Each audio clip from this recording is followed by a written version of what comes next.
You'll be putting homeless families into those hotels? No. This is the Liaison Committee. It's where the most senior MPs get to grill the Prime Minister on his government's record. They ask the tough questions the public wants answers to. So when Keir Starmer sat down, you'd expect him to have a grip on the details. But this is what happened.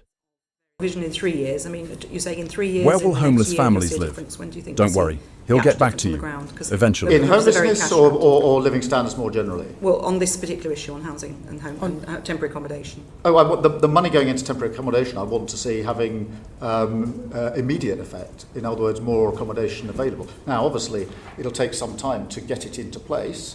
But where is this accommodation going to come from? This isn't a delayed project. Well, in terms of what could be built, what can be arranged, what can be taken by councils and repurposed is a central focus of what we're doing. But I'm impatient for this change to be driven through. There's no desire on government for this to take any longer than it needs to take to be done effectively and properly. It's just that we've got Home Office bidding for homes for asylum seekers. We've got councils bidding for homes for the same properties. Everyone's driving up the price, driving up the cost. I know, from the government. Which is why I'm so furious at the last government for leaving tens of thousands of asylum seekers unprocessed with nowhere to live other than accommodation paid for by the taxpayer. Are you planning to build homes or put people into... We have to do a number of things. We do have to build, of course. But that won't happen in the next year. We have to take over other accommodation. We have to drive down the asylum lists. There is so no just to pinpoint before, what other accommodation precisely are you planning to take over to provide temporary accommodation for families? Oh, there's lots of housing in many local authorities that can be used, and we're identifying where it can be used. But I mean, look. Can you give us? Have you got any examples you can give us? No, but I'll write in and give you details. Because I could say certainly in a number of our local authorities, already picking up from around the table, there isn't a lot of spare housing available. If there were, councils would be able to be dealing with it by now.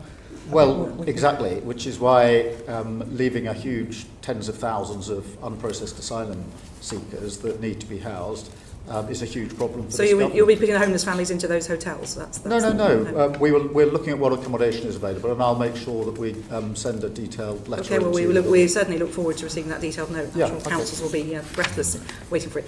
Job centres are failing, and he knows it. So what's the plan? He doesn't have one. What I asked. And you said, I think, that the job coaches were going to be given more time.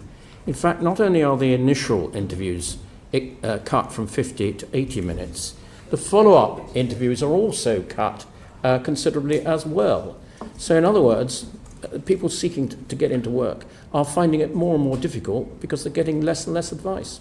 Yeah, I mean, I'll take away the point you're putting to me. I'm not across the details of how many minutes are allocated to the coaches in job centres, but the broad principle that you're putting to me, as it were, I agree with, which it needs to be more support for people to get into work, and we need to change the way job centres work altogether, in my view, and change the very nature of them, which is part of the work that we're doing. But I will take away the particular issue you put in terms of the minutes allocated and get a fuller answer to you.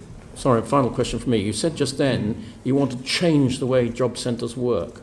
Do you want to just elucidate on what's in your mind on that? Yeah, I don't think most businesses are advertising in job centres, and I think there's a basic mismatch between what is genuinely available in an area for those that are going to a job centre and that which they're being presented with. The economy is in trouble, but all he can do is blame global reasons and hope for the best.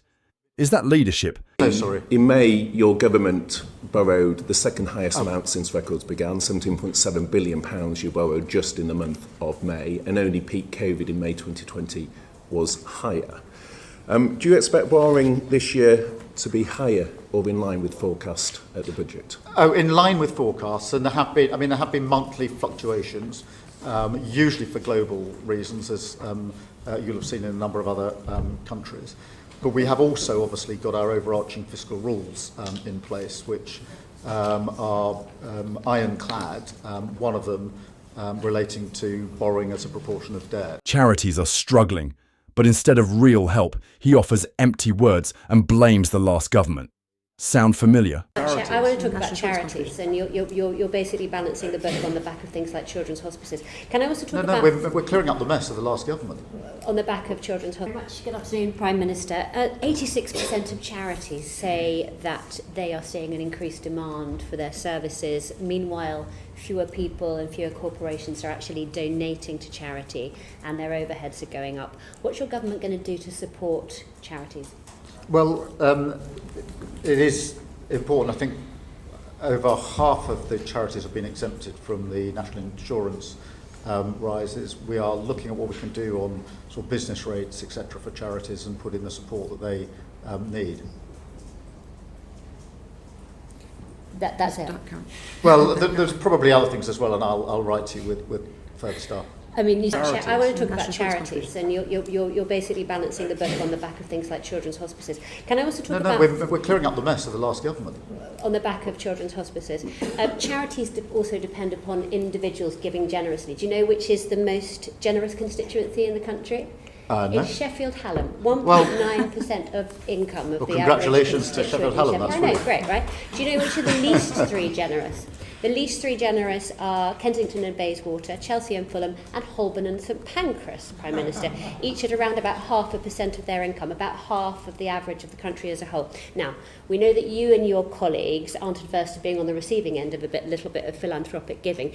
How would you persuade people in wealthy areas like yours just to dig a bit deeper? That's the first time I've been presented with those figures, but clearly in Holborn and St Pancras and other places we need to up our game, and we will do so. So have you got a plan to promote philanthropy? Well, the first I hadn't seen that readout of figures by constituency before. Not just in your constituency, across the country. What can we do to encourage corporations and individuals just to support charities a bit more? I think we should do everything we can to get them to support charities and individuals. Like what? Everything we can, like what? Well, we'll go to Sheffield Hallam and we will find out what's happening there that clearly isn't happening in Holborn and St Pancras, and take it away as a learning experience. In relation to defence, and I think we have to ask you about this, about that shocking data breach for Afghan. I wondered, do you think there was a better way in which the previous government could have dealt with the data breach? Do you think that a super injunction was the right way? Do you think there was a better way of dealing with it?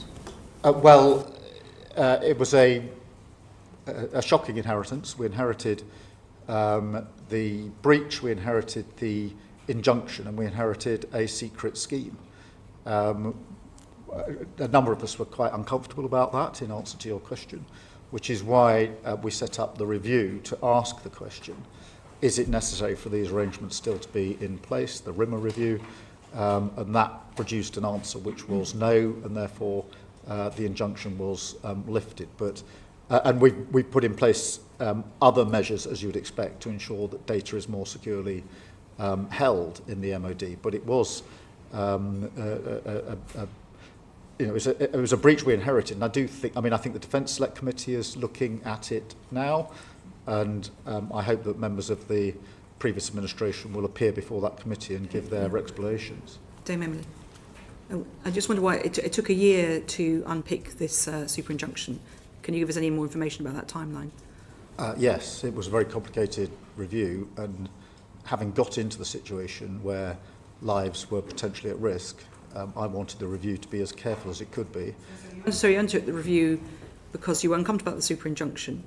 Yes. But you wanted to know what the impact of removing it would be? Of course, because that was a risk assessment which held people's lives in it. Decision made on entry into government? Pretty soon afterwards, yeah. Briefed in the first briefed as Prime Minister, not as Leader of the Opposition, just to be clear. I wasn't briefed as Leader of the Opposition. Okay. To be fair, it wasn't. Just be clear for the record. It wasn't offered to me, but to be fair to the last government, they did offer me briefings on most things. Yeah. As it happens, they didn't offer a briefing on this, but I'm not complaining as such. I didn't get offered it, but to be fair, I did get offered briefings on a quite regular